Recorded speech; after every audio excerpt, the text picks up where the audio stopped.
रक्षाबंधन की कथा और इसे मनाने का कारण भारतीय संस्कृति और पौराणिक कथाओं में गहराई से जुड़ा हुआ है। यह त्यौहार भाई और बहन के पवित्र प्रेम, रक्षा और कर्तव्य का प्रतीक है। रक्षाबंधन श्रावण मास की पूर्णिमा को मनाया जाता है। बहन और भाई के प्रेम की सबसे पुरानी और सुंदर कहानी है यम और यमुना जी की। बहन यमुना जी नदी रूप में पूजनीय है। अपने भाई यमराज मृत्यु के देवता से वर्षों से मिलने की इच्छा रखती थीं। उन्होंने बार बार अपने भाई को आमंत्रण भेजा, लेकिन यमराज अपने कार्य में इतने व्यस्त थे कि वे आ नहीं सके। एक दिन यमराज ने सोचा कि अब बहन से जरूर मिलना चाहिए। वे यमुना जी के घर आए। यमुना जी अपने भाई को देखकर बहुत खुश हुईं। उन्होंने प्रेम पूर्वक भोजन कराया, आरती की और उनके हाथ में राखी बांधी। यमराज इतने भावुक हुए कि उन्होंने यमुना जी से वरदान मांगने को कहा।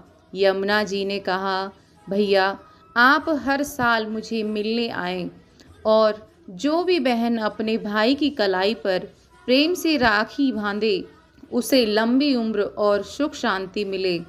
यमराज ने यह वरदान दे दिया और वचन भी दिया कि हर वर्ष वह अपनी बहन से मिलने आएंगे। यह कथा बताती है कि रक्षाबंधन सिर्फ रक्षा का वचन ही नहीं, प्रेम, सम्मान और साथ निभाने का त्योहार है। भाई बहन का रिश्ता इतना पवित्र है कि मृत्यु के देवता यमराज भी उस बंधन के आगे झुक गए। पौराणिक ग्रंथों में इस कथा के लिए कोई स्पष्ट उल्लेख नहीं है।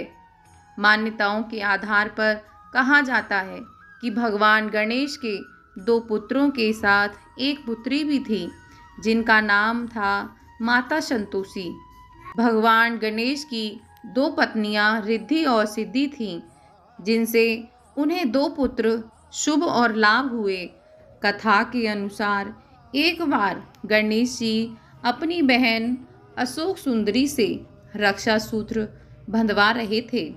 शुभ और लाभ ने भी यह रक्षा सूत्र बांधने का कार्यक्रम देखा और इसके बाद तोहफों का लेन देन देखने के बाद गणेश जी के पुत्रों ने इस रस्म का रहस्य पूछा। इस पर भगवान गणेश ने बताया कि ये धागा नहीं है, बल्कि एक सुरक्षा कवच है, आशीर्वाद और बहन भाई के प्रेम का प्रतीक है। इस पर भगवान गणेश के पुत्र शुभ और लाभ ने अपनी बहन की इच्छा व्यक्त की, जिससे वो रक्षा सूत्र बंधवा सकें। इसके बाद भगवान गणेश ने अपनी विशेष शक्तियों से एक ज्योति उत्पन्न की और उनकी दोनों पत्नियों की आत्मशक्ति के साथ उसे सम्मिलित कर लिया। इस ज्योति ने कन्या का रूप धारण कर लिया और गणेश जी की पुत्री का जन्म हुआ, जिसे संतोषी का नाम दिया गया और शुभ लाभ की बहन बनाया गया। संतोषी माता ने शुभ और लाभ को राखी बांधी और तब से वे भी रक्षाबंधन मनाने लगे। संतोषी माता को रक्षा और संतोष की देवी भी माना जाता है। ऐसी मान्यता है कि सबसे पहले सतयुग से इस पर्व की शुरुआत हुई है और माँ लक्ष्मी ने राजा बलि को रक्षा सूत्र बांधकर इस परंपरा का शुभारंभ किया। भविष्य पुराण की कथा में बताया गया है कि इंद्र देवता की पत्नी सूची ने उन्हें राखी बांधी थी। एक बार देवराज इंद्र और दानवों के बीच में भीषण युद्ध हुआ था।